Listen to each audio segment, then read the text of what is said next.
Pemirsa, Presiden Prabowo Subianto menegaskan melarang perjalanan ke luar negeri yang tak perlu. Upaya ini dilakukan karena Presiden ingin ada penghematan demi menyelesaikan kebutuhan rakyat. Saya ingin pengeluaran yang tidak perlu, pengeluaran yang mubazir, pengeluaran yang alasan untuk nyolong, saya ingin dihentikan, dibersihkan.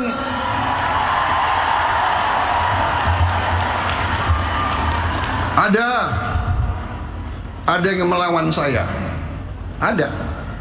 Dalam birokrasi merasa sudah kebal hukum, merasa sudah menjadi raja kecil.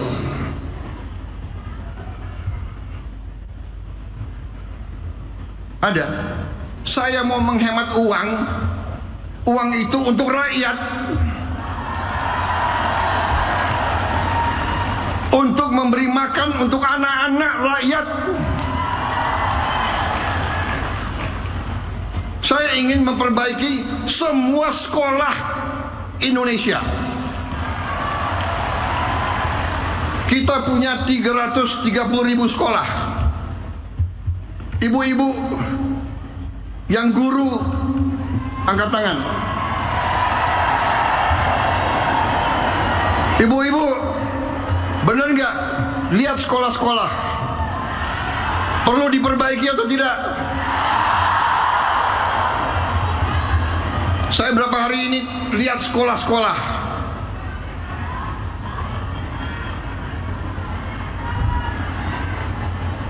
Kita punya 330.000 sekolah. Anggaran untuk perbaikan sekolah hanya cukup untuk memperbaiki mungkin 20.000 sekolah. Berapa tahun kita mau selesaikan 330.000 sekolah? Karena itu perjalanan dinas, perjalanan ke luar negeri dikurangi. Sejumlah puskesmas siap menjalankan program cek kesehatan gratis bagi masyarakat yang berulang tahun. Sejumlah menteri meninjau jalannya program tersebut di sejumlah puskesmas di beberapa wilayah.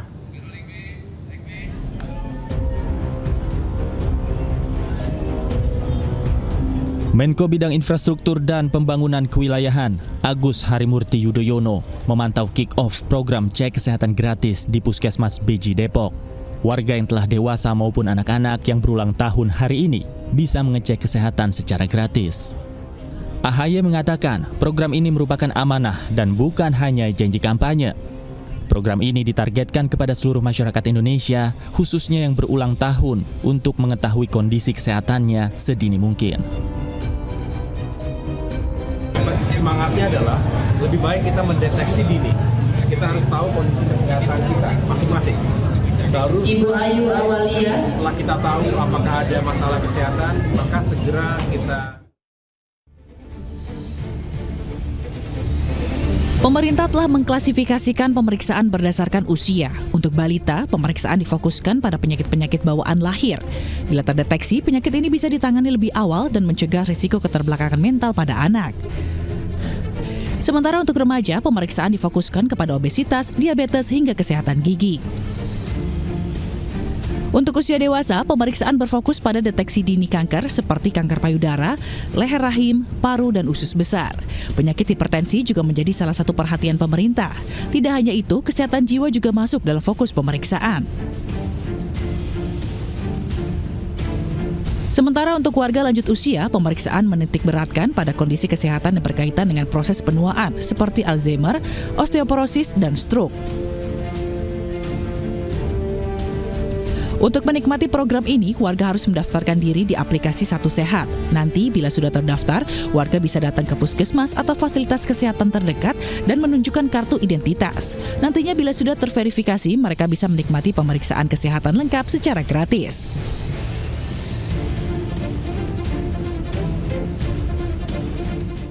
Ratusan karyawan LPSK menggelar aksi damai imbas pemangkasan anggaran yang tertuang dalam Instruksi Presiden Nomor 1 Tahun 2025.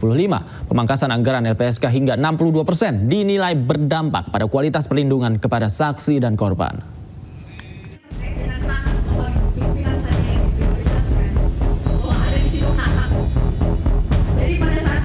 Ratusan karyawan LPSK menggelar aksi damai imbas pemangkasan anggaran yang bertempat di halaman parkir gedung LPSK Ciracas, Jakarta Timur pada Senin pagi.